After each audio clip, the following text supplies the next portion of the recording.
Happy Mother's Day, guys.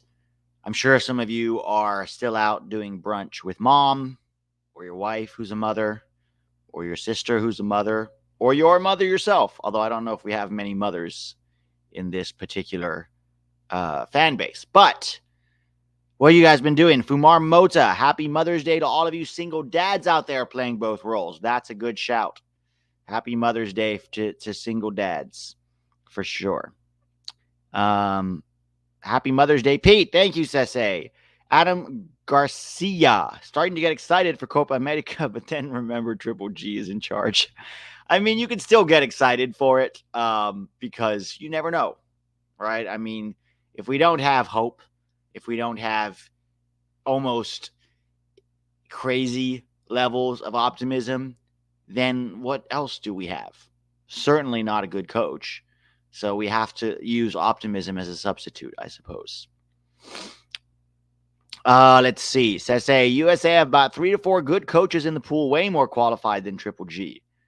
I'd argue it's probably a little more than 3 or 4.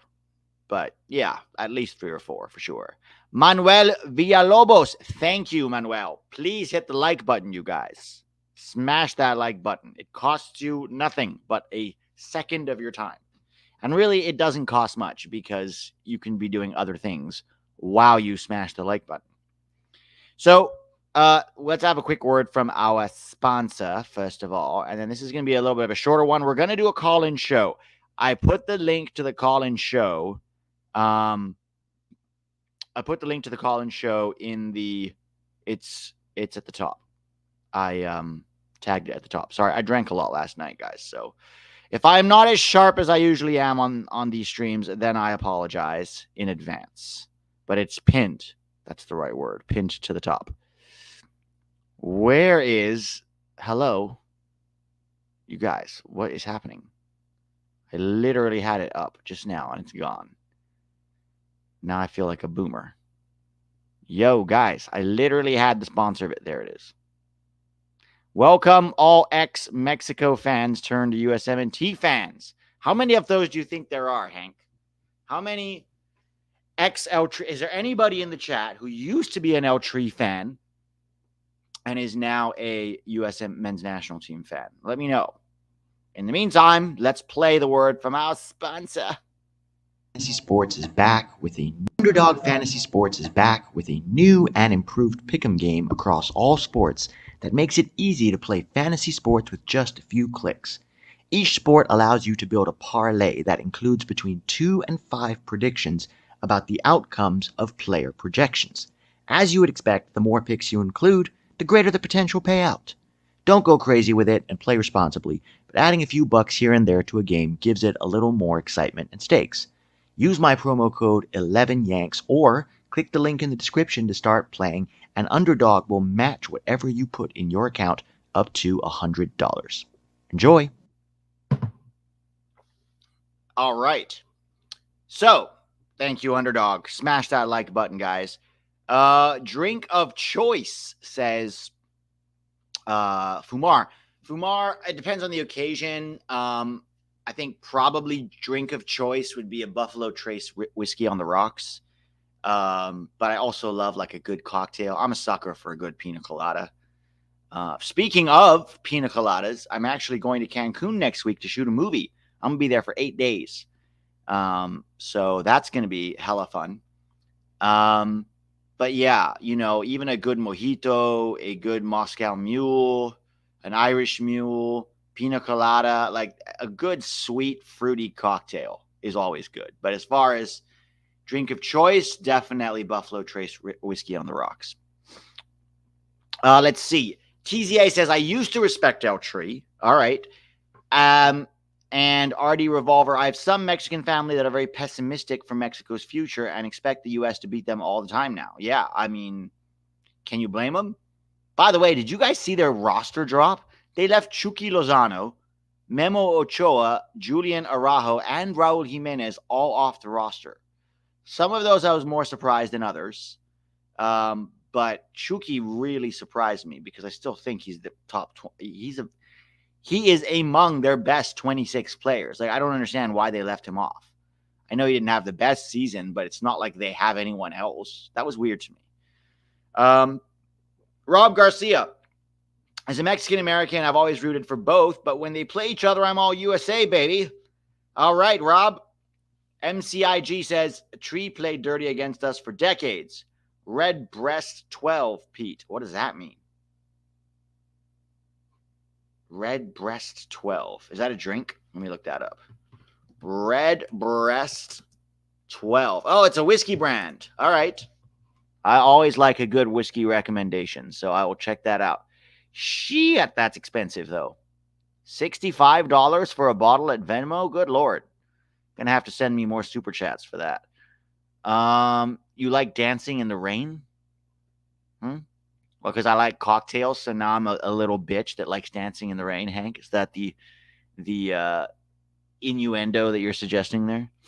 Sorry, I like a sweet, fruity cocktail with an umbrella and a straw and a piece of pineapple in it. I will slurp that shit down. I don't give a fuck. All right. You're going to rock your USMNT gear in Mexico, I hope. Absolutely, I am. I'm bringing a couple of jerseys for sure. Excuse to go on paid vacation to Cancun, shaking my head. I know. It's like, dude, sometimes being an actor is rough, but sometimes you get a reward like that, and it's great. Being a Mexican American born in the U.S., my heart has always been with the U.S., says Adam Garcia. When is our preliminary roster coming out? They're not going to announce the preliminary roster. Oh, so yeah, the final roster is due on the 12th of June. So they're probably going to announce a camp roster. We don't know if it's going to be just like 26 and they keep them, or if it's going to be more, and then they're going to cut it down by June 12th. We're still waiting to get information on that.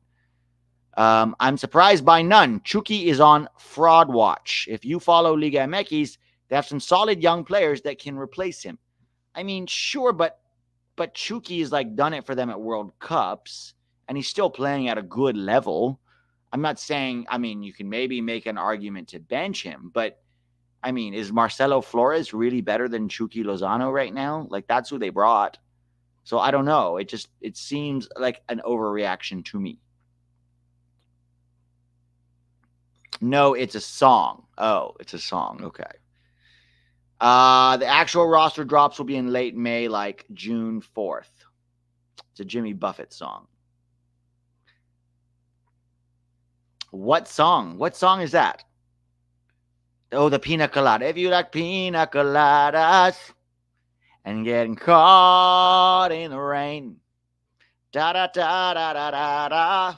Something in my brain. I don't know the words, but that's a catchy ass song. Rupert. Yeah, Rupert. What's his name? You know that he also wrote a play that I almost did. He wrote a very good play. What was his name? This is not even like a USMNT stream now. We're talking about whiskey and pina coladas. Who wrote the Pina Colada song? Rupert Holmes. Okay, that's the man. He also wrote a play. Actually, he wrote quite a few plays. But there was one in particular. I just don't remember the name of it. Hello? What about the play? Rupert Holmes plays. He wrote Secondhand Lions. I didn't know that. Curtains, Say Goodnight, Gracie. None of these are the plays that... Accomplice. That's the one. Accomplice. Great play. If you ever get a chance to go see Accomplice. Oh, shit. Oh, dog. Portland score. All right. Come to Miami. Many pina coladas here. So, Angel, the reason we're going to... what do you call it? The reason we're going to Cancun is it's supposed to be Miami. The movie is set in Miami, but I guess it's cheaper to film in Cancun instead of Miami, which is fine by me. I was already in love with Pete. Now he can sing. I cannot really sing. Since you are from Cali, were you rooting for Kendrick to whoop Drake Canadian? Oh, were you rooting for Kendrick to whoop? I didn't even get that. I didn't hear about it until later. And someone was like, are you following the Drake-Kendrick drama? And I was like, no, I don't have time. Guys, I have like 3 jobs. I have so little time. Let's dig into the top 10, but it's not a top 10 this week, guys. It is a top 6 because a lot of our guys didn't play, or their season's over, or they played like shit. So I'm not just going to keep like a top 10 going. In fact, this is the last top 10 of the season. We're going to have this one today, and then we're going to do a live call-in show, and we can talk whatever shit we want. And then that's it. Because next week I'm going to be shooting. On next Sunday I'm going to be shooting. And then after that, the season's over for most of our guys. So, and then it is TBD if we're going to bring the top 10 back next year. Okay. So first up is Cameron Carter-Vickers. Okay. Played 74 minutes. No, he played 90 minutes. Don't give me that shit. Scored. What? Okay. He played really well against Rangers, but those are not his stats. Frustrating. Let's pull up his stats. I have to do this now. Why? Every goddamn time, you guys. Somebody put in my comments that sometimes he thinks I do this on purpose, just like a Where's Waldo game, like find the mistakes in Pete's. Cameron Carter-Vickers against Rangers. And this was the lineup. If you like pina coladas, getting caught in the rain. Let's present share screen. Okay. Only 6 guys and still screwed it up. I know. All right. Where is it? Here we go. Cameron Carter-Vickers. I know it's very small. Let's see if I can make that a little bigger for y'all. Aye.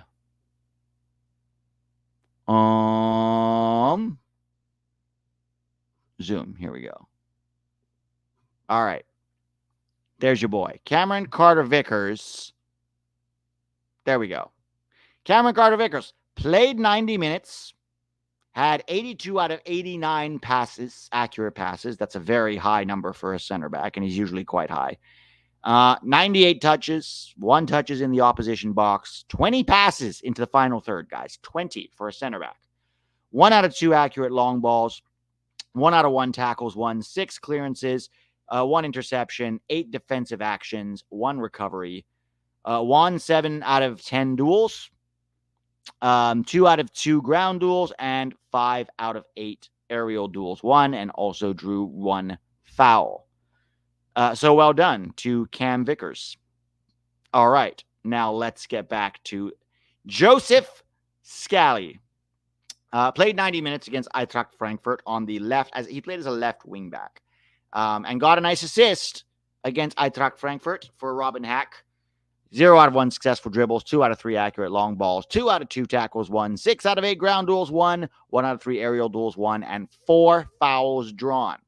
Joseph Scally is trying very hard to make sure he gets that starting spot in Copa America. I think he has 2 assists in like the last 3 games. So maybe he's extra motivated, right? By the way, real quick, talking about, Roldan scored.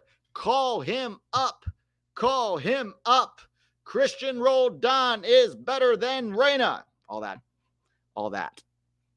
Let's see what kind of goal it was. Oh, it was a nice goal too. It was not a nice. Oh my God. That was bad keeping.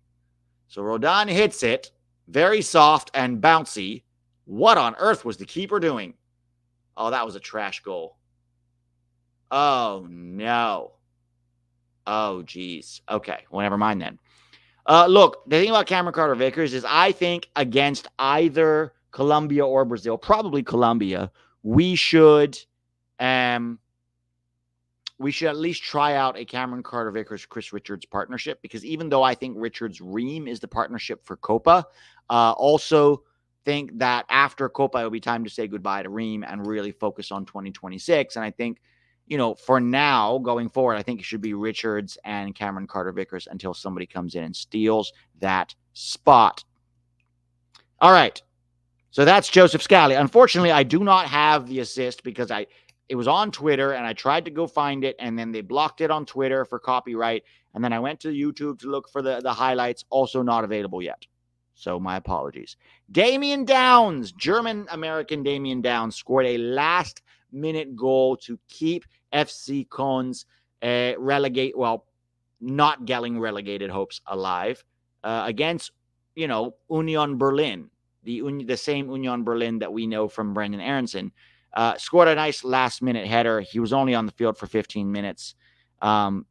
Good cross came in, and keeper got caught off his line, and he was there to head into an empty net, so good for him. Gabriel Slonina hasn't often made the top 10 this season. However, he is he won man of the match against Molenbeek. It was the last goal of the last game of the season for KAS Eupen. Played 90 minutes, got a clean sheet, made 7 saves, 2 of which were diving saves. So it'll be interesting to see what happens to Gaga next season now. What do Chelsea do with him? Is there a higher level he could go to maybe? Is he ready for a higher level, and how much higher? Those are the questions. Some people have suggested championship. I think more like mid-table Eredivisie would be more my thing. So I would go with that. Probably mid-table Eredivisie if they want to send him out on another line. I don't think he's ready for the championship, and he's definitely not ready to play for Chelsea. So we had an interesting comment here. We should start Ream and CCV because Ream's still much more solid than Richards. He's too green, too immature. No. Richards, guys. Richards has been solid as a rock for Crystal Palace all season long. There's no way you start CCV over Richards, in my opinion. Unless Richards stinks it up in the 2 friendlies or something. If Richards stinks it up in the 2 friendlies before Copa America, then sure, I could maybe be, persuaded. But let's be honest, it's got to be Richards and Ream. Or if you want to make an argument, you could make an argument for CCV instead of Ream and just go with that. But personally, I would still start Ream. I think we need his experience. I think we need his passing ability out of the back. He's also a natural left-footed center back. I would still start Ream in Copa America. Again, unless, those 2 games, Colombia and Brazil, he has a complete disaster class. So, number 2, speaking of, the man himself, 2 games this week. In midweek, they faced Manchester United, the formerly great Manchester United. He played 90 minutes, got 1 assist, got a clean sheet. They won that game 4-0. 3 out of 6 accurate long balls, 2 out of 2 tackles, 1 block, 4 clearances, 2 interceptions, 7 recoveries, 2 out of 2 ground duels, 1, and 2 out of 3 aerial duels, 1. Then against Wolves, which Crystal Palace also won 3-1. He played 90 minutes, had 3 passes into the final third, 1 out of 9 accurate long balls, not great. 1 out of 3 tackles, 1 block, 3 clearances, 6 recoveries, 3 out of 5 ground duels, 1, and 5 out of 6 aerial duels, 1. Ba-ba-ba-da. So this was the assist against Manchester United. Let's be fair. Mateta did most of the work here. He still had to go dribble, beat another man before he scored. But it was a loose ball, and Richards just one-timed it to Mateta between the lines. It's not the hardest pass in the world, but overall, it's his defensive performances for Palace that have been, really, really good. So good on you, Rich. Christian Pulisic. Puli. Sick. Against Cagliari's. Got a brace. 2 goals. Played 90 minutes. 1 chance created. 1 out of 4 successful dribbles. 1 out of 2 accurate long balls. 2 out of 6 ground duels. 1 and 1 foul drawn. Both of his goals were dedicated to his mother, as the AC Milan players wore their mother's maiden names on the backs of their jersey. This was a really nice pass from Leao to slip him in behind. He still had some work to do. Got, goal side of his defender, dribbled, and finished nicely. Could have had an assist too, yes. This was a shot that crossed the line. The defender cleared it, but it had already crossed the line. And that was the second goal for our boy Christian Pulisic, who now takes his grand total on the season to 24. This is his best season ever in terms of production numbers. His previous season, best season before that was Chelsea with 21 goal contributions in the 2019-2020 season. This is 24. And, Pulisic's a streaky guy, right? He'll go a couple of games not looking great. Then he'll get a goal or an assist. And then, boom, he'll go 2, 3, 4 games in a row. He's a bit of a confidence guy like that. But that bodes well for us for Copa America, right? So hopefully he can carry. I'd like him to at least get one more goal contribution in the last, I think, 2 games. Because I think it would be nice to have a nice round 25 goal contributions for Christian Pulisic.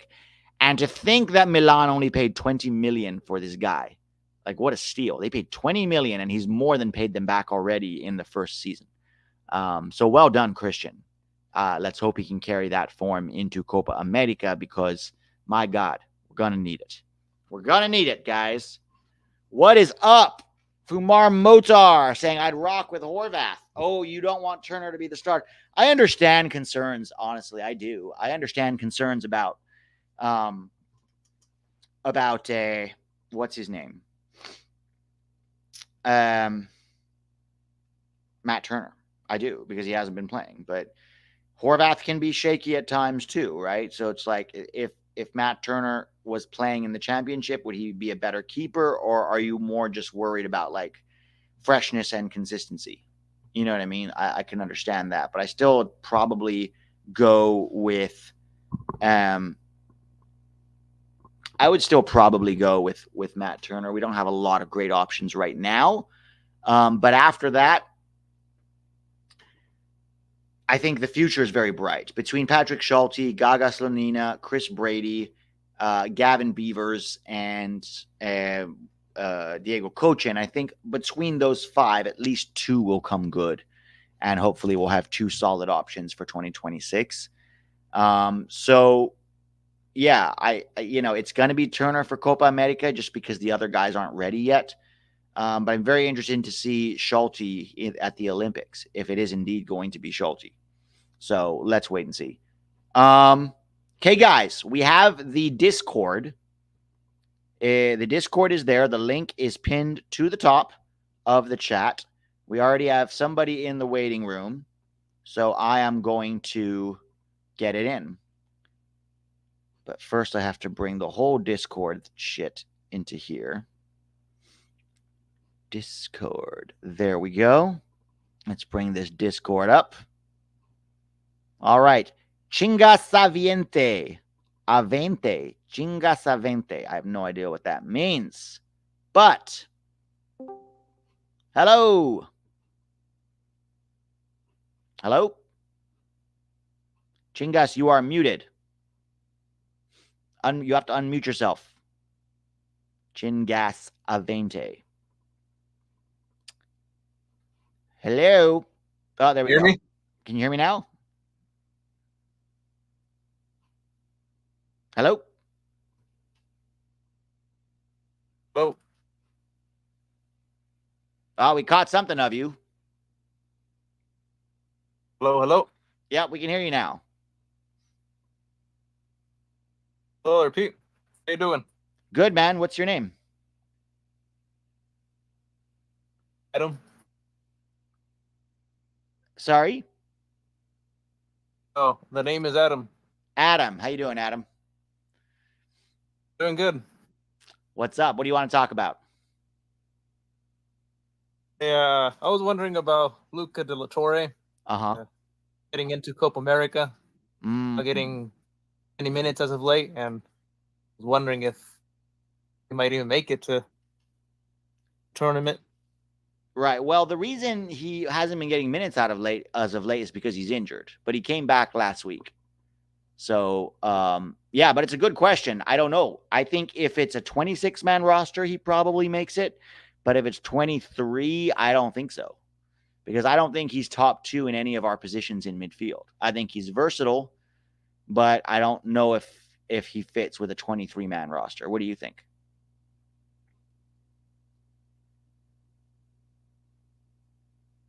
Hello? Yeah, I agree. Yep. Yeah, I mean, look, I like Luka. I was one of his biggest proponents, but as the player pool continues to grow, you have Johnny and Adams at the 6, Musa and McKennie at the 8, Gio and Malik at the 10. He's probably an 8, out of all of those three. But he's not McKennie or Musa. He can play the 10 in a pinch, and he can even play wide. And I mean, he's been playing mostly wide for Celta Vigo this season. But I just don't know if it's a 23-man roster, is there really a spot? I guess it depends. You could bring him instead of Brendan Aronson, for example. I think if it's a 23-man roster, I think that last spot is kind of between Luka and Brendan. Or unless you bring 3 strikers and then just like have Balogun and Sargent double up as the 4th winger in a pinch. You know what I mean? Yeah. All right. Anything else? Yeah, it looks like just one more question. It looks like Brendan Aronson has been sort of trending upward on his game just to get onto that Copa America roster. And you said probably between him and Luca de la Torre to the outside looking in. Yeah, I mean, I think Brendan still has value as a, defensive sub to help protect the lead. I just don't think if we need a goal, Brendan Aronson is going to be the guy to make it happen. Like, if we need a goal, I'm bringing on Haji Wright or Ricardo Pepi or Josh Sargent or Malik Tillman long before I'm ever bringing on Brendan Aronson. But, if it's, let's say we're winning 1-0 or 2-0, and at the last 10 minutes, you sub off Gio and put Aronson in midfield to just have him press and hassle and harass, then sure, but that's where I think Brendan will be useful.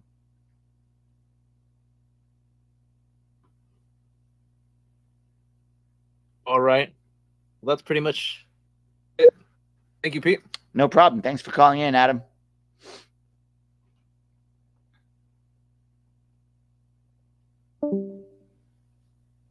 All right. So that was Adam. Thanks, Adam. There's nobody in the room. See, guys, this is why when you ask me, can we do a call-in show? And I go, I mean, I'm happy to do a call-in show, but there's no point in doing a call-in show if there's nobody calling in. So that's why I haven't been doing them. I'll wait a few more minutes here. If anybody wants to call in, the link is available at the top. It's pinned to the top of the chat box. So go check it out. If you want to hang out, I'll stay here for another 3, 4, 5 minutes. And then if not, we'll just call it a day. Answer a question from here. Which question? Let's see. All right. Why do people never unmute themselves, Carlos? How's Stefan looking for Colorado? I will be honest. I haven't seen a lot of Zach Stefan. I saw one game where he looked pretty good, and I've watched a few highlights. I think he's discovering his form again. I would not be against Zach Stefan being the 3rd keeper. In fact, no. Let me be more clear. I think Zach Stefan is a better keeper than Drake Callender. So I'd rather have him be the 3rd keeper on that Copa America roster than Drake Callender, who, let's face it, guys, is only on the roster because of Lionel Messi. Pete, how would you fix the fire? Ooh, great question. Well, for starters, I would get rid of both George Heights and Frank Klopas. I would hire a coach who has a distinct style of play, a good coach who knows tactics, who's good with players, who can help develop young players. I don't know off the top of my head who I would hire, but I would try to get a good coach. Honestly, here's the thing. The Fire are up there. I think they're top 5 or 6, to be honest, in spending, right? The new owner, Joe Mansueto, he spends money. I mean, they spent $12 million on Hugo Kuipers, who's been a huge bust. So it's not that they're not willing, that the ownership is not willing to spend. It is that both the coach and the GM, who's literally only the GM because he works for Lugano, which is Mansueto's other club in Switzerland. But the guy is a fucking clown, a complete clown show. No idea what he's doing. You know, I heard that there was a fan after the last season was over. There was like a public forum with the fans. And literally, as the GM, this guy was like blaming everybody else except himself. Blame everybody except himself. It was like, yeah, it's not my responsibility, or, you know, but, and it's like, no, dude, you're the fucking GM. Take responsibility, even if it's not your responsibility. The fans don't want to sit there after a consecutive 20-second season of shit and hear you talk about how, oh, it's not my fault. And then what happens? He gets renewed. He didn't make the playoffs once in 4 years. And the playoffs are literally the easiest thing to do in MLS. It's like 75% of the league makes the playoffs. So you don't do that in 4 years. And then when the fans have even a few questions like, oh, it's not my fault, I just got a new contract. Fucking morons. Don't get me started on the Fire, man. Brady just got roasted on Netflix and people want to send him to Europe. Damn brutal. Yeah, but why would Wilfred Nancy leave Columbus, Matt Murata, when he's got a good job there? He's got a good ownership group. They spend money. They spend well. He's got a good support system. Why would he want to go take that dumpster fire? What do you think about Chris Ramos, the Spanish-American dual nat that has 5 goals for Cadiz in La Liga this season? Yeah, I'm just not sure he necessarily makes our roster. Like, okay, 5 goals in La Liga at age 27 is not really a quality player. Like, I wouldn't take him over Sargent or Balogun. Honestly, Pepe could probably score 5 goals in La Liga if he played every game. So I don't, you know, I mean, it's like, oh, we found another dual nat. Is the dual nat going to make us better? Or is he at least young and promising? In my opinion, no. Anthony Booker and Shaqiri is just at Chicago to cruise into retirement. Oh, don't even get me started. Oh, shit. Oh, shit. All right, call rooms filled up. Let's do this. Bobby Hill's up next. What's up, Bobby? Bobby, you got to unmute yourself.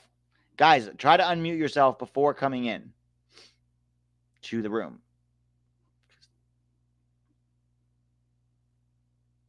Bobby, you there? Hello? Come on, Bobby. Bobby, you there? Hello? Come on, Bobby.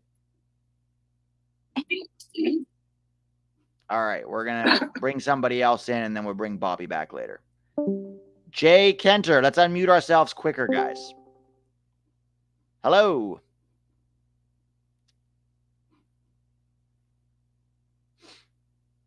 Jesus Christ. Hello. Jay Kenter, you got to unmute yourself. Guys, come on. Once you get in the room, you got to be quick. Otherwise, there are people in the chat, they get bored when there's nothing going on, and then they leave. And I get 0 YouTube advertisement dollars. I tried pressing it. Look, this is what happens when I press it. I can't unmute him. Only he can unmute him. All right, Jay Kenter, you're out. You know what? Julio is not out because Julio is not on mute. Hello? What up, Julio? Julio is not out because. Oh, what up, Pete? What's up, man? Can you hear me? I can hear you. Yes. How you doing? Cool. It's good. I have you on the stream, and it's like way behind, so I didn't even know it was on. What's up, man? Actually, I wanted to ask about one thing I'm nervous about for Copa is actually Sergiño Dest being out. Like, in your opinion, how much does that lower our chances? It depends what Greg does, I guess, with it. You know, him being out definitely hurts us, but I think it more hurts our attack than anything else. To be honest, I think if we put Pulisic on the right, Haji on the left, and then Tim Weah at right back, I don't think it's a significant drop-off. You know, Weah might even be a better defender than Sergiño Dest, to be honest. And then we don't sacrifice too much quality in the attack. But if Greg goes Joe Scally with like Shaq Moore waiting in the wings to get his 15 minutes, then yeah, I think there's more of a drop-off because, you know, it's not that Scally's awful, but he is a big step down from Dest. Yeah, I would love to see Way on there, but that, like you said, I don't know about Greg actually doing that for more than maybe he'd do it in garbage time minutes, but I don't think he'll actually do it. I mean, I think he might put McKennie there or Musa. I don't know. Like, we're gonna have to see what he does in those friendlies. What do you think he does? I genuinely think he's gonna stick to his tried and true, just 4-3-3 with Joe Scally at the back. I mean, I don't ever see him taking any actual risks unless we've been like after a year clamoring for something to change. Yeah, it's hard to see Greg doing anything interesting, right? That's kind of the after these couple, what is it, 5 years? Yeah, I don't think he ever has done anything interesting. No, he really hasn't. And the only time he ever tried anything different, he like goofed it up in like the most high pressure moments, like playing a 3-4-2-1 against Honduras away from home in World Cup qualifying, and the personnel was like Sands and Acosta in midfield with like George Bello and John Brooks in defense. It was like this weird thing, and it didn't work at all. That was a mess. Yeah, huge mess. I don't know. I guess we'll see what Greg. I mean, this is like ride or die for Greg, right? This is like, dude, you got your second cycle contract, and you've been shit ever since then. Like, really bare minimum stuff. It was terrible against Germany, fell apart in the second half, right? Took us 90 minutes to break down Trinidad and Tobago at home, lost in Trinidad and Tobago, barely squeaked past Jamaica on a very lucky own goal. It's like the dude is like living on borrowed luck. But but a lot of that I think is on the players too. Like sometimes the players just don't wake up. That's one thing I think we lost with this generation. I mean, before you'd see like Clint Dempsey and Donovan have that kind of clutch factor. I feel like some of our players just fall asleep sometimes, and I feel like a lot of it is on the players. I hate Triple G, bro, but I got to be honest. Like, we can't just glaze all the players. No, I don't. No, I agree with you. Look, yes, 100%. The players shouldn't fall asleep, or they should do more. But when that's a problem with all your players or most of your players, then you have to look at why that is. Because these guys don't do that in Europe, right? So why do they come here to the U.S. then and either start poorly or look like they're a mess or look demotivated or never play up to their like potential? I don't, and the natural place to look then is the coach. Like, these guys want to play for the U.S. I don't know if I buy this, like, oh, they just don't care or they're not. I think they do care. I think they are hamstrung by a terrible coach. And that doesn't mean, that they can't do better than they're doing, for sure. But it's like, dude, if all the players look like they just woke up from a nap to start the game, then that's on the coach. Because it's the coach's job to get the players in the right mentality for the game. You know what I mean? Yeah, he's a common denominator in that, for sure. If it was just a few guys, you could be like, well, this fucker doesn't show up, But if it's like everyone, then it's like, dude, you got to look at the coach. Yeah, no, our guys got heart for sure. I feel that. And I feel like when you don't get that right pep talk, all of us who play sports, that, like, there's a big difference when you got some, like, leader, an actual leader. Yeah, sure. That's the thing. I think the lack of leadership is a big issue with this team. I think having Tyler Adams helps, though, because I do think that Tyler is one of those guys who he's always up for it. Like, whatever we want to say about his technical deficiencies, which are definitely there, but the dude is up for a scrap. Doesn't matter who it is. So I'm hoping that having him there, like, just let Tyler Adams do the locker room speech, honestly. Like, don't let Greg. Yeah, if only that, yeah. What? Hello? Oh, I said, yeah, like, if only they would actually do that. And, like, bro, Triple G could just be, like, a placeholder. And it'd have, like, the guys coach themselves. That would be dope. Yeah. Well, also, look at how they played under both Hudson and BJ. It was like night and day. They played with freedom. There was intensity. There was fire. There was like, okay, this is what we know the players are capable of, And then Greg comes back and we go back to looking mediocre as shit again. Yeah, no, it'd be like that. Also, I wanted to ask, I don't know, do you watch the Deadball TV guys? Would you ever consider collabing them? I might we're going to try to do a CONCACAF Council video before Copa America. I'm going to try to see if Jack wants to come and represent Mexico at least. That'd be cool because they got some, like, for me, like, some way out takes, you know, but they got like polarizing takes to what you and Tack be having. So I feel like that would make for a really cool video. All I right. think, you know, just to see both sides and see how you guys were like. What's an example of one of their polarizing takes? Let me think. Well, actually, as of late, I would say this is more so before Nations League, but since they're big Mexico fans, they would like, I don't know, they would they would say some weird stuff. I can't think of exactly an example, but I remember watching them thinking like it'd be cool to see what Tack and Pete would think about or would say to this, you know, what they would say. Were they overhyping Mexico? They sometimes, I will say maybe sometimes, not anymore though. Like they took their L. I mean, you can't now. Like it's so bad. There's nothing you can say. Yeah, for sure. You know, but yeah, I feel like maybe not overhyping Mexico, but I feel like they, as much as like we try to be down, like, you know, down to earth about our US guys, I feel like they kind of downplay what they do a lot. Yeah. So or don't give them like credit. I don't know, but I think it would be a cool dynamic to see. What's so funny to me about like Mexico fans is like you guys realize that every time you try to downplay anything USMNT guys are doing, it only makes you look worse, right? Because if these guys are really not, they like to say, oh, they're not that good, marketing signings, el marketing, all that stuff. It's like, okay, but then if that's true, it's not, but let's assume it's true. That means you lost 7, like you haven't beat this team of El marketers since 2019. Marketers, yeah. So it's like that's you realize that's worse for you, right? Yeah, for sure. Oh, and Pete, you stay in LA, right? Yeah, in Pasadena.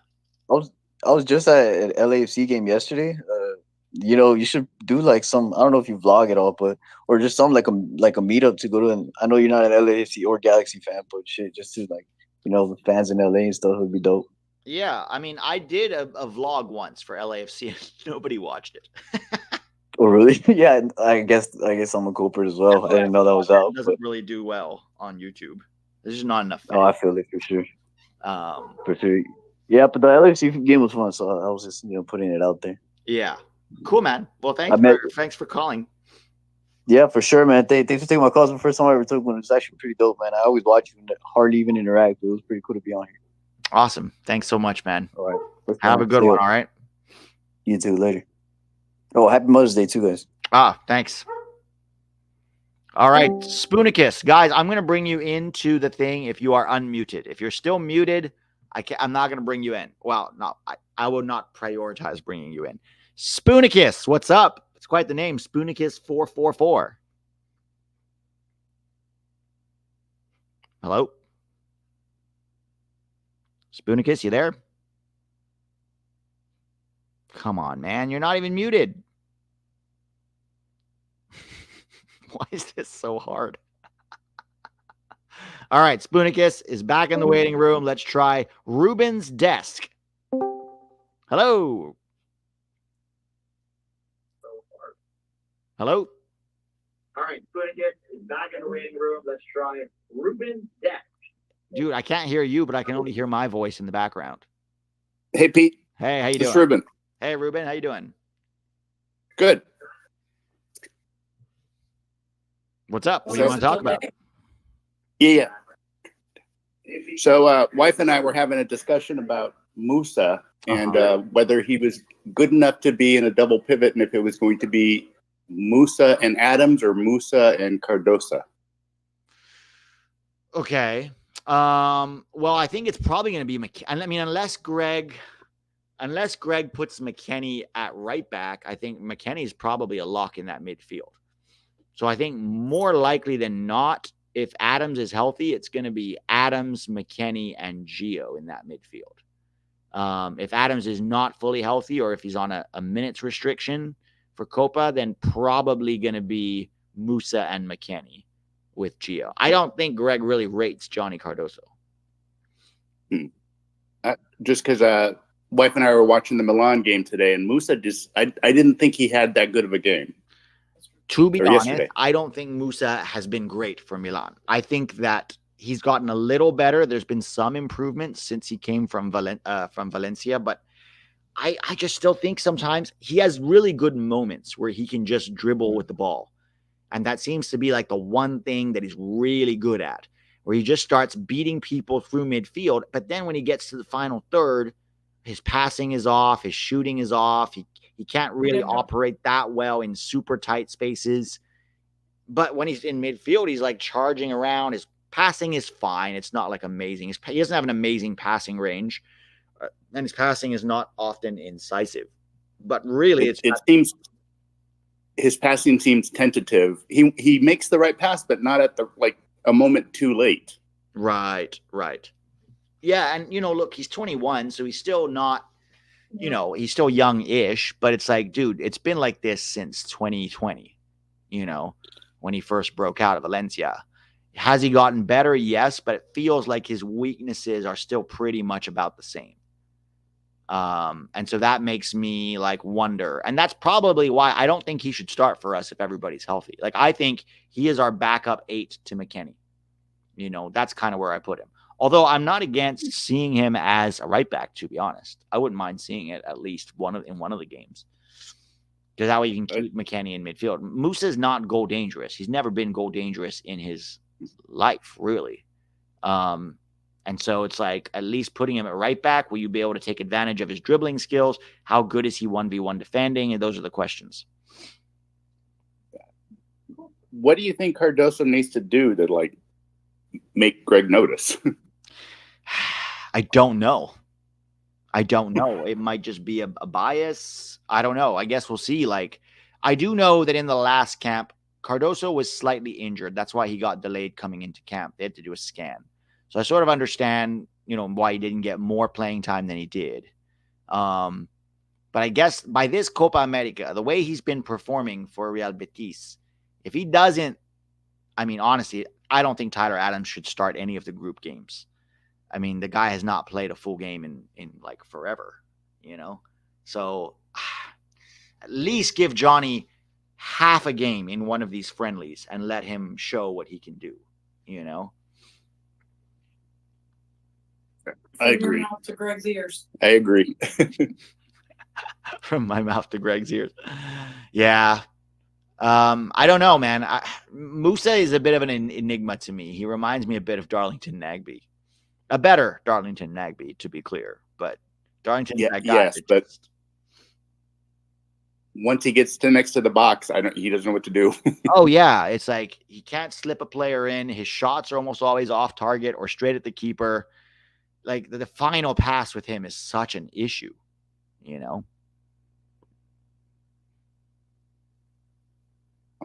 Anyway, that was all. When does he fly? When do you fly out for your gig, Pete? Tomorrow morning, super early. Tomorrow morning. Safe travels. Thank you so much. All right. Thanks, Pete. All right, guys. Have a good one. All righty. Oh, happy Mother's Day, Kelly. Well, thank you. All right. Let's try Spoonicus 444 again. Hello. Hello. Uh-oh. Spoonicus, you're ruining your own chances. Let's try Rob Garcia. Hello. Hello. Rob, you there? Hey, Ted, can you hear me? Yeah, I can hear you. Hey, so I just had a quick one. Something that I just can't stand about these U.S. national team YouTube channels is how soft you guys are on Balogun. This guy has done nothing. Sorry, for say the that again. team. How soft we are on who? On Flo Balogun. Okay. Because Gio, his club situation is not the best, but he's built equity with the team where we know he'll perform. Mm-hmm. But I feel for Flo, we give him so much grace, and this guy has not performed for the national team. He scored one goal against Canada. He hasn't been there for the club team. So I guess my question is why is Josh Sargent a guy that's killing it right now? Why is he not the undisputed starter? Why so much glazing over Balogun? Okay, so it's an interesting point of view. I'll start off by saying this. Balogun has 14 goal contributions for Monaco so far this season. They are not, 15 if you include accidental assist today. You're right, though. He's not having a great season. Watching him play, he's not having a good season, right? He has 3 goals with the U.S., not 1. 3 goals in 10 caps. It's not like he's been, blowing up the U.S. or anything either. You're correct about that. Sargent, I think the several reasons why Sargent's not the undisputed number 1 starter. Sargent was very goal shy for us when he played for the U.S., right? Like, it was just for a long time, he'd miss easy chances. He'd look confused, overcomplicated. He just never really looked that good for the U.S. Now, the last season and a half since Qatar, he's been playing really well for Norwich, but every time there's a cap, he's injured. So it's like he doesn't really get an opportunity to show what he can do because he's injured for 4 months during like 2 camps. And then right before this last camp, he got injured again. So, and now he's injured again. Like the game today, he had to come off with an ankle injury. I hope he's okay for Copa America, but it's like Josh needs to come into camp and show that he is the guy in some ways the way that Pepe does.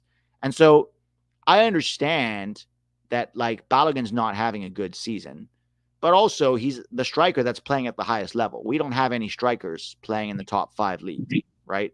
So then you would have to extrapolate, well, what would Josh Sargent look like in the French league? Personally, I think he'd look okay. What would Pepe look like? It's hard to know for sure. I think the thing about Balogun is that he has a specific skill set that none of our other strikers have, and that's his 1v1 ability on the dribble. But look, I don't know if I'm soft on Balogun, but I agree with you that there should be pressure on him for sure. And look, if Sargent goes to Copa America and, balls out in the friendlies, I wouldn't mind Josh Sargent starting at all. Like, honestly, I'm kind of in a place right now where I don't actually care that much if it's Sargent, Pepe, or Balogun who starts. I'd be comfortable with all 3 at this point. Yeah, I guess I'm kind of more in the mindset you mentioned it earlier on freshness and consistency rather than like what club you play for. Unless you're a guy like Gio Reyna, like you have equity, you know you're going to show up for the national team. Like, for instance, I think Horvath should be our starter. Like, You Turner, think I understand. Ethan Horvath. Okay. Just because he has that consistency, and I know Matt Turner is probably a more talented goalkeeper, but I just feel like we should have guys on the field that are playing consistently for their club. Unless you're a guy like I said, like Gio Reyna. That's why I kind of it bothers me with the Balogun because I guess I want him to perform. I want him to be that guy for us, and he just hasn't been. So it's kind of like, okay, like let's get Pepe in there, let's get Josh Sargent. Yeah, I mean, I understand what you're saying. The problem is, what if if Balogun is genuinely a better player than Sargent and Pepe, which I think you can make an argument that he is, do you like drop him for bad form or do you persist? That's the tough question that I think coaches have to deal with. But I just to push back a little bit, the problem is like, okay, if you're then not playing, we're not going to play you even though we think you're a good player. The problem is what you do is then you create an environment where nobody wants to go test themselves. They'd rather stay at a level they know they're going to play because otherwise they'll lose their spot with the national team. You know what I mean?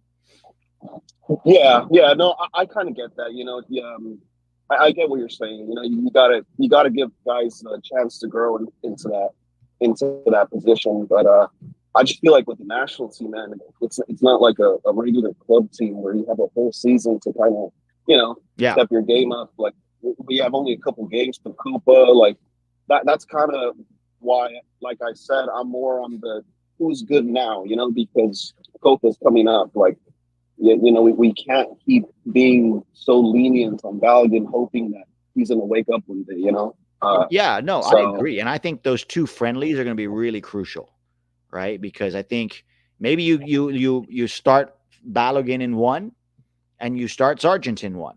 And then if Pepe's there, you give Pepe 45 minutes. You know what I mean? Like, but I think going into Copa, whoever performs in those friendlies should be our starting striker. But just to get a little more granular about it, I will say, I think against low block teams, Sargent is a better option. So I there's a universe where if you look at why Balogun is so poor for Monaco, it's that when he was playing for Reims, they were a counterattacking team, and they took advantage of his speed getting in behind, and they would play him in behind a lot. And so he was able to get a lot of goals that way. Okay. And now he's playing for Monaco, which is a team that has a lot more possession, and that he needs to be a lot better in the build out for lots of different reasons, right? Or not the build out, I'm sorry, in his hold up game and his combination in tight spaces. And that's just not really his game. So when we're playing against teams that are bunkering, like Bolivia very well might or will, as Panama may potentially do, it might be better games for a proper hold up target forward like Josh Sargent. And then against Uruguay, where we might be doing more, counterattacking, then maybe that's a better game for Balogun. I do think that Balogun has very specific strengths, and I don't think we play to them at all. And that's not necessarily saying we have to. Like, we can go, well, this is how we're going to play. If you don't fit it, fine. Then you're benched. But yeah, that's just my general opinion about Balogun. I understand your concerns. I think we'll learn a lot in those two friendlies. Yeah. Hopefully, man. Hopefully, we have a good showing. Hopefully, I'm not on the train of, I hope we do bad so Triple G gets fired. Honestly, I do want. I'm not a Berhalter fan, but I really do hope we, make it to the semis. That might be reaching a little bit, but I mean, it's not. Honestly, if we top our group and play Colombia, that's very realistic. Yeah, and honestly, man, like, roster for roster, I don't think Uruguay is that much better than us as far as like man to man. I understand they have Ronald Araujo, they have Fede Valverde, like they have world class players, but I just feel like the gap is not as wide as people say it is. No. I honestly think we can pull a result against Uruguay. 100%. I agree with you. You're right. Uruguay has a few world class players that we do not have. But they also have like some Liga MX players that are starting for them. So if you look at the entire roster, if you look at the depth and quality in all positions, I really don't. I mean, yeah, guys like Darwin Nunez or, even Araujo or Fede Valverde, these guys are obviously better than anybody that we have. But overall, like you said, if you look at even starting lineups and depth pieces, they're really not that big, and we shouldn't be acting like playing against Uruguay is this impossible task. This Uruguay team also didn't make it out of their group in the last World Cup. And yes, I know local, Bielsa's there now and he's doing great things with them, but that's, you can't go, oh, we should lower our expectations because the other team has a competent coach and we don't. You know what I mean? Right. They just have a very good understanding of each other. They have really good team chemistry, Yeah. So, I hope with our guys, we kind of have that same thing going for us, into the Copa America. But yeah, man, I'll just keep it at that. Thanks for taking my call, Pete. No worries, man. You have a good one, okay? All right. Thank you. All right. Burger Baron, what's up? Hey, can you hear me? Yeah, I can hear you. Oh. Hey, nothing much. Yeah, here, let me turn off because I'm listening to YouTube live stream. Okay. So yeah, I wanted to first off say I'm a huge fan. I used to be the Greg Berhalter in the chat. I sent super chats and stuff. Okay. Comment and troll. It was very fun. But I guess for my question or what I wanted to talk about with you was building off of what the last guy said. I do agree that we're kind of like neck and neck with Uruguay. I think we could potentially beat them. My question is, with Brazil struggling in their World Cup qualifying and them having Colombia in the group, do you see a situation where we get top of the group and Brazil slips to second and we end up playing them in the first round? Or no, it's possible. That's the thing, right? It's like I think you just have to try to top your group. I don't think you can like try to manipulate it. You know what I mean? To be like, okay, well, we're actually going to lose this on purpose because it looks like Brazil is going to be, you know what I mean? It's like, also, if Brazil does get second in their group, then are they, as good as we think they are in this moment right now, right? So I think it's tough. It's hard to judge, but also we should want to take on Brazil. You know what I mean? I know as fans, we're trying to hedge, like, okay, what's the least risky? But also, like, that's what these moments are for, right? To, like, yeah, let's face Brazil. We can do this. We beat Spain in the Confederations Cup semifinal in 2009. And that was the year that was sandwiched their Euro Cup win in 2008 and the World Cup win in 2010. So, like, why can't we pull off a major upset against a big team, right? Like, I don't know what Brazil's going to look like. Personally, I have a theory that Brazil looks better without Neymar. I think he's a big distraction. And I think that there's a lot going on the field that actually doesn't serve Brazil when Neymar's there. And Neymar's not there now. So I think that we're going to see a very good Brazil team. Yeah, I agree. I feel like Brazil is always kind of like that juggernaut that everyone's kind of scared of. But I think right now, I would say they're probably the most vulnerable that they are, at least on paper, is the way that they've been struggling through the World Cup qualifying. I know I think they just got a new coach, right? Yeah, they did. But I struggle to think, like, I mean, we have to get out of our group, obviously, but I do think we will get out of our group, and it comes to, are we going to play Brazil or Colombia? Because I don't think the other two teams are going to get out of the group. I mean, maybe they do get out of the group. I don't know, but yeah, maybe I'm thinking too ahead, but yeah. But yeah, I wish them luck. My dad is actually, I would say, more of a diehard fan because he actually goes to the games. He makes the effort to fly to Dallas. He flew to Columbus to see the United States play a couple years ago. So he actually dedicates. He's pretty dedicated to being a fan. Good for probably him. More than I would be. But yeah, he's a huge fan of you, huge fan of the team. But yeah, keep up the good work, man. Awesome. Thank you so much, man. Yeah, take care. All right. Our last caller of the day is Berhalter out, but he's unmuted.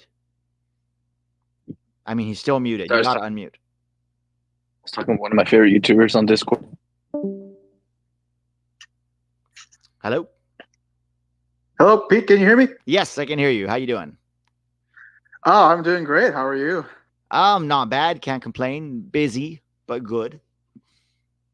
Yeah, juggling 3 jobs is no joke. And then covering U.S. soccer is one of the top, I guess, top social media accounts out there. You honestly do more on, I feel like, than. Hello?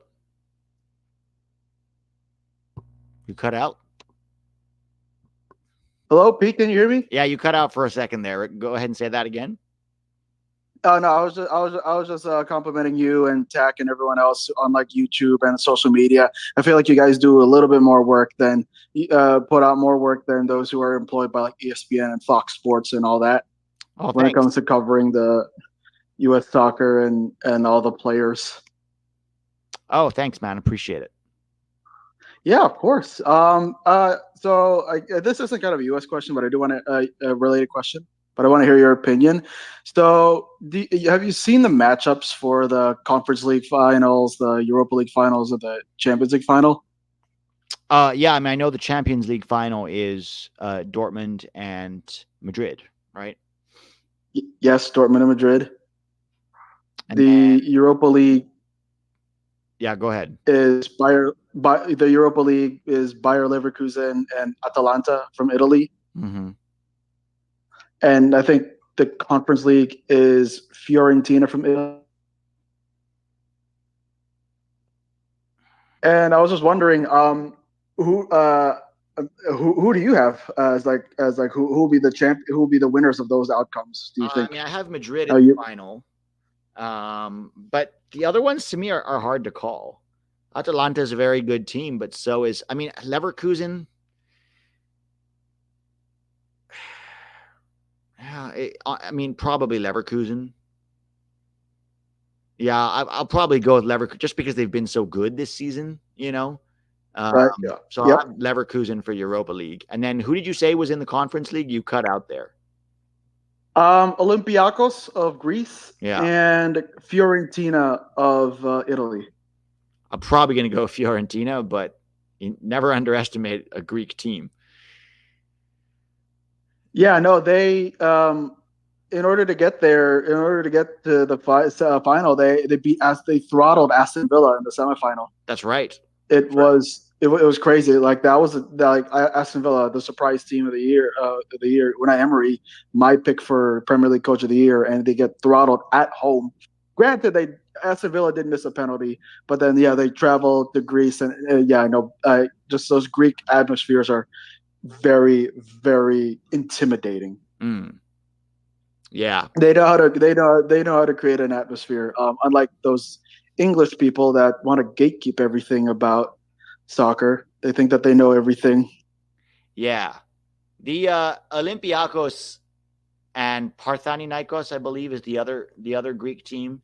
Ange Postecoglou, who is the current Tottenham coach, he's an Australian guy. And when he was still coaching in the A-League, because he's of Greek descent, he got an opportunity to go coach in Greece. I don't think it was Olympiacos, but it was a Greek team in that league. And he said he was in awe of the atmospheres that they would face. You know, he was like, I couldn't believe how intense the environment was and just how much this meant to everybody. So yeah, and he's right. They're crazy over there. I mean, they say that sport can sometimes bring the community together, and it's clear to see in college football and also in just soccer in like Europe, especially like the Baltic areas, Greece. They're just intimidating. Yeah.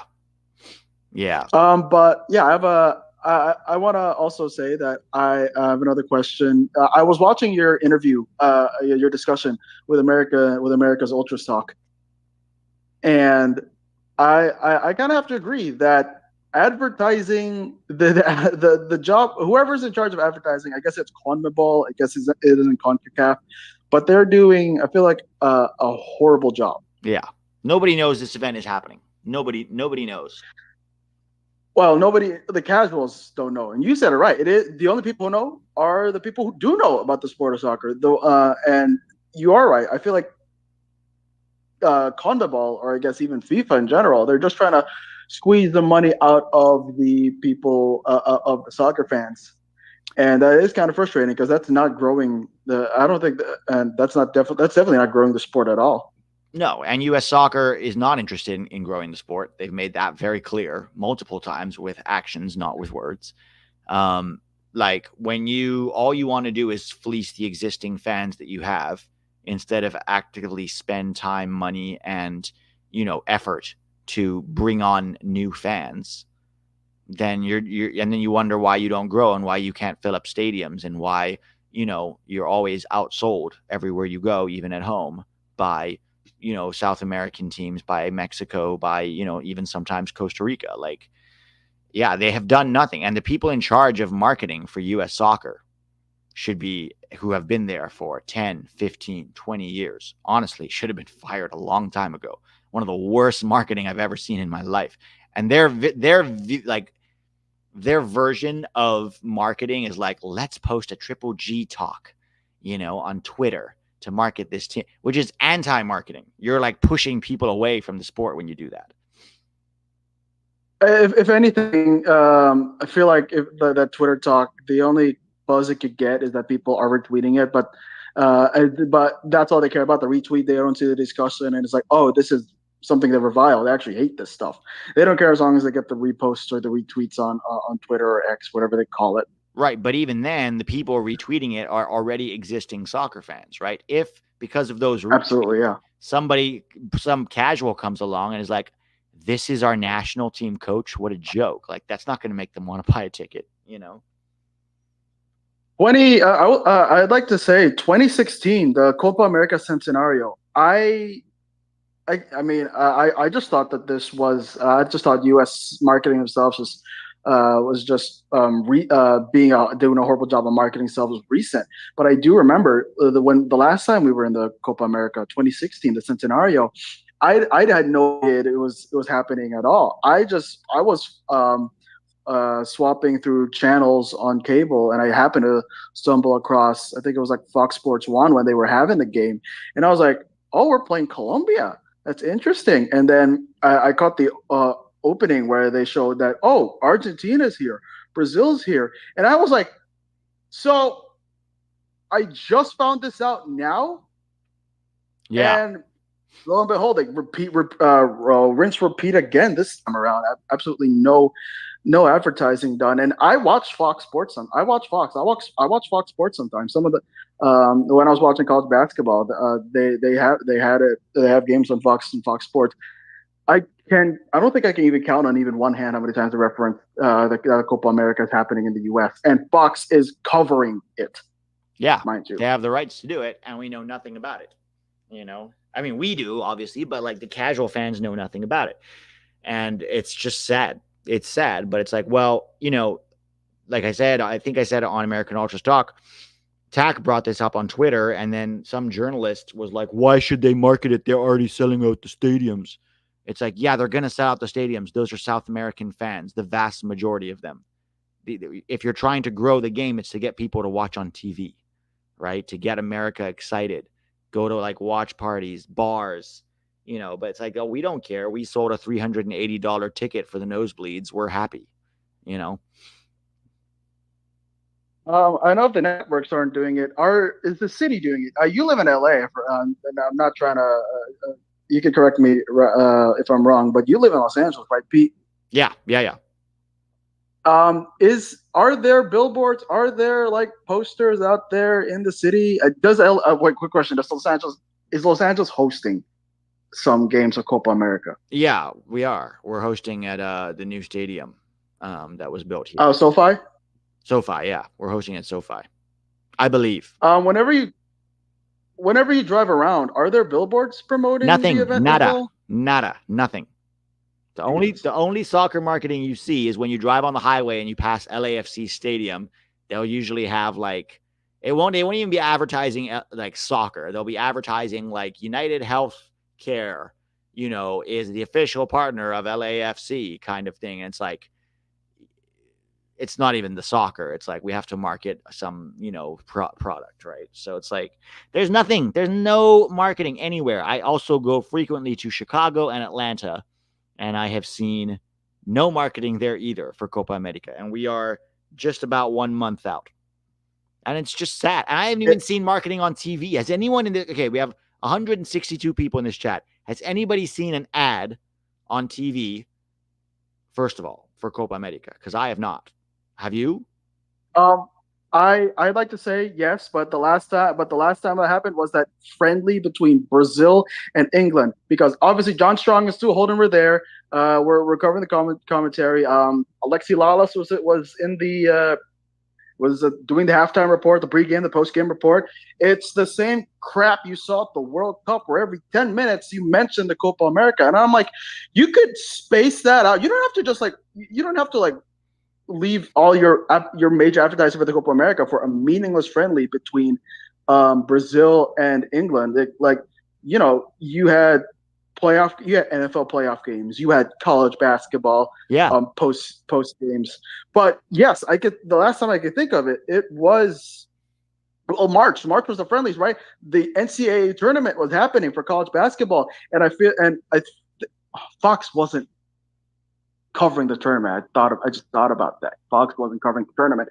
But yes, I feel like the last time I've ever heard of the Copa America on television was, I think, that friendly. Yeah. I think you hit on a really interesting point there. It's like there are some people in the chat saying they've seen it on MLS games at halftime. There's and that's all, well and good. Maybe there's some. But it's still a soccer event. You're advertising a soccer event to people who are already watching a soccer game. This isn't casual. This isn't capturing the casual. No, exactly. And what you said about go capture the casual sports fans, college basketball, college football, NFL, NBA, hockey playoffs. Go show it there, because you know what? They already like sports and they're already watching sports. So maybe if you do your marketing right, you can get them excited about watching one tournament the way that Americans get excited for a World Cup, right? Because it's America. How about you try to do that with Copa America? And at least maybe you'll get a few. Maybe you'll get 10, 15,000 extra guys to watch. And a lot of them won't stay. But you know what? You might create 3,000 new fans through Copa America. Like, it's just... That's better than generating 0 viewers. And I just want to say, like, you don't even... If you're not going to advertise the Americans, you could advertise Messi being on there. You know how many casual people know who Messi is more than they know who are on our team? That's how you could generate people. Like, literally put like a poster, be like, Messi. Wait, Messi is Messi going to be in LA? No. Well, whatever the city they're in. Yeah. What's the city Argentina's playing? It's like, Messi will be playing here. Get your tickets. Watch it on TV. Get bars. It's so frustrating to see that a major tournament on this continent, that Columbus and previous other people discovered, is just not getting it's just not getting the love that you hear other people, like, Euros and other competitions. It's like, this is a very prestigious tournament that national stars sometimes they still get clowned upon if they don't win an international tournament. And here we are, an international tournament is on our doorstep, a very prestigious one, probably like top 2 prestigious tournaments behind the Euro, and 30 days in, we get absolutely nothing. Yeah, it's frustrating, man, and it's like, just I don't know what to say about it anymore, because I've dealt with this for a long time now with American soccer, and it's like, we all want the sport so badly to grow, right? And you want to believe that U.S. soccer also wants the sport to grow, but honestly, all their actions tell me that they don't. And personally, I think they have motivation for it not to grow. I think they want it to be just big enough to support their operations and pay their fat salaries, but they don't want it to be too big where you'll have major figures talking about it. Like, remember during World Cup qualifying when, Stephen A. Smith, they had a very short clip of him talking about Berhalter after the Canada game. I believe they're terrified of people like him or Skip Bayless or Pat McAfee or any of these guys getting serious talking about soccer, because then they will lose the power stranglehold that they have on the game. Right now, they can do a lot of dark arts, and we all know about the stuff that they do behind the scenes to silence people and all of that stuff. You can't do that when you're a major sport in this country. There's too much attention. There's too much media interest, and incompetence will be lambasted by the media the way that it is in other sports, and they are terrified of that. So I genuinely believe that I don't think U.S. soccer necessarily wants it to grow that much. I really don't. I think I agree with you. The way that I think of it, it's that soccer is a world game. And I guess they think, I'm of the conspiracy theory that they think that it's a foreign sport, and that it's not a game that is uniquely American. Because if you think about the sports that people are talking about, Stephen A. Smith and Skip Bayless and all, they talk about basketball created here in the U.S. They talk about American football. They'll talk about baseball before they talk about soccer, I feel like. But also, okay, go ahead. No, you can go ahead. I kind of want to hear what you got. Yeah, I mean, I think part of it is that's their knowledge base, but I also think that's where the views are. I mean, I've been on YouTube for 4 years now. I know that, like, soccer is just not that popular in this country. And so I think because it's not that popular, they don't talk about it that much. But if it was very popular, I think they would be forced to, because the networks that they work for, ESPN, whoever, would be like, yeah, I mean, a lot of Americans care about this sport now. We have to start talking about it if we want to get their views, right? So it's like, sure, they don't talk about it enough now, a little bit here and there, right? Maybe during the World Cup or something. But, if it grew, then they would talk about it more. And how does it grow? Well, marketing. But the people that run soccer in this country are either really bad at marketing or they don't want it to grow, or a little bit of both.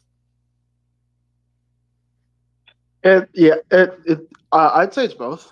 And I know maybe it's not the current generation that's in charge of who have the officials and everything that could potentially market it.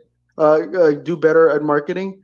But hey, well, if it's not them, then hopefully it's like us and the upcoming generations that are growing up and loving the sport with the increased exposure due to social media. And it, it I'm like equal parts pessimistic and optimistic. I am optimistic that there are a lot of teenagers and teens that are loving the sport, that are falling in love with the sport because of all the different streaming services, social media creators that they love. They're into the sport and all that. At the same time, I'm pessimistic that nobody's got who's taking advantage of that. Yeah, the problem is it's not to me that the Americans don't. Well, I think there are plenty of Americans that love soccer. The TV deals that we get for foreign leagues bear that out, right? But the problem is that Americans don't watch American soccer. Most Americans who love soccer are watching either the Premier League or Liga MX or the Champions League, and they don't care about domestic soccer. And then during the World Cup, a lot of Americans will actually not even support America. They'll support the country of their heritage, right? If they're Italian or if they're, Mexican or Colombian or whatever it is. America has not given soccer fans in America a reason to love this team, to fall in love with this team. This team needs to give, because America has sucked, especially the men, for a long, long, long time. And so a lot of people are like, oh, it's not a serious team. We're terrible. We're awful. And so they'll identify more with, their country of origin that they are, an immigrant from, or their parents are immigrants or wherever. So it's like, well, okay. But also we have done very little to put this exciting young team in front of the U.S. And then when we do put them in front of the U.S., it's like, oh, we also suck now because of our coach. But I do agree with you. I think a lot of young people are getting into it. The question is, are they going to become soccer fans of, American soccer fans, like of U.S. soccer, or are they just going to be fans of soccer in whatever league they watch on TV? Well, we'll see. We'll see in the future if things will change for the better. I'd say it'll be good if we get a decent running at the Copa America, but yes, I agree with you. Greg Berhalter will hold us back. I wouldn't be surprised if Greg Berhalter. Actually, I wouldn't be surprised if he messes up against either Bolivia or Panama. I feel like he would. I feel like he would mess up one. I feel like he would mess up big time. I'm not. We're going to draw one of those games. Honestly, I do. If we draw, then I'm scared of the Uruguay game. The only draw that's acceptable is the Uruguay game. Honestly. Yeah. I mean, yeah. But yeah, sorry if I'm taking up a lot of time. I'll let somebody else speak if there's somebody. No, you're good, man. I do have to cut it off now, though. I do have to end the stream because it's been hour and 20, and I got to go pack. Damn it! I want to apologize. I want to apologize to anybody else who was in the waiting room, and I cut them off. No worries. All right, guys. Thanks for calling in. For everyone who did, I'll try to get you guys next time. We'll try to do this during Copa America when I do those day of streams. The preview, the day of. We'll try to open it up so people can call in and chat if they want. So yeah, thanks for hanging. I'm going to be out of town. So no, there won't be any top 10 next Sunday because I will be shooting in Cancun. And then after that, it's, the season's over. But we're close to Copa America, guys. We're getting there. It's going to get exciting. Roster drop. We'll still have videos coming out even if we don't have top 10. Thanks for watching. Thanks for hanging. Happy Mother's Day. Have a great rest of your Sunday and a fantastic week ahead.